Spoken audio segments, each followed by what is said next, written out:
morning, kids. Hope you all are doing well. In today's session, I am going to start Chapter 5, Division. So first of all, let me see what is division. Division means equal sharing. What it means equal sharing? I will explain you this with an example.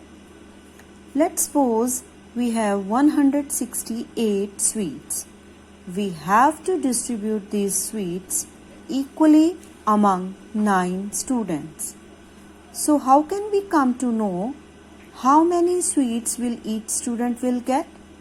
To find that, we divide the total number of sweets with the number of students.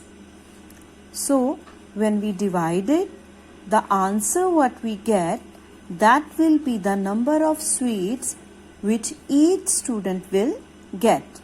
Now let's see the other abbreviations. The number which we divide, that is called dividend. And by which number we divide, that is called divisor. The answer what we get, that is called quotient, and what left behind, that is called remainder. Now I will explain you some properties of division. Its first property is dividing by 1. What it means? When we divide any number by 1, the quotient is the dividend itself. What it means? When we divide any number with number 1, the answer what we get, that will be the same as the dividend. I will show you this here. Suppose we are going to divide 43 with 1. When we divide it, first of all, it will go 1 4s are 4. We subtract here, get 0. 3 comes down. 1 3s are 3.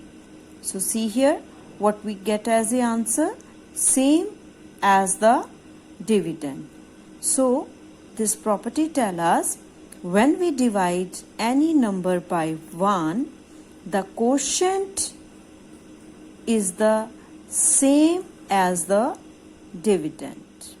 Now let me see second property of division, dividing a number by itself. What it means? When the dividend and the divisor are the same, the quotient is always 1. I will explain you this thing. Suppose I have to divide number 25. If I divide 25 with 25, that means dividend and divisor are same. Then what we get as the answer? I will show you.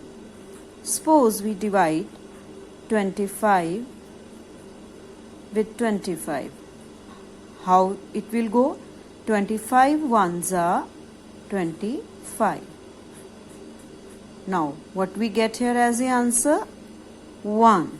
So when we divide the two same numbers, the answer will be always 1. Now I will explain you third property, dividing a number by 0. What it means? When the divisor is 0, no division take place. I will show you. Suppose I want to divide number 8 with 0. Then what answer I get? I will show you here. Suppose we divide number 8 with 0. Can it be possible to divide this? No, we can't divide these numbers. So, if the divisor is 0, then no division take place. So, our answer will be not possible. Now I will explain you fourth property, dividing 0 by a number. In last property we done dividing a number by 0. Now it is dividing 0 by a number. What it mean? When the dividend is 0, the quotient is always 0. I will explain you. Suppose I have to divide 0 with number 8. How we will divide? Now 0 is the dividend, 8 is the divisor. How we will go? 8 zeros are 0. So what we get here answer? Number 0. So when dividend is 0 means we dividing 0 by a number, then the answer is 0. And when we divide any number by 0, then the answer will be not possible. So keeping in mind all these properties, you can solve exercise 5.1 in your book. Thank you. Have a nice day.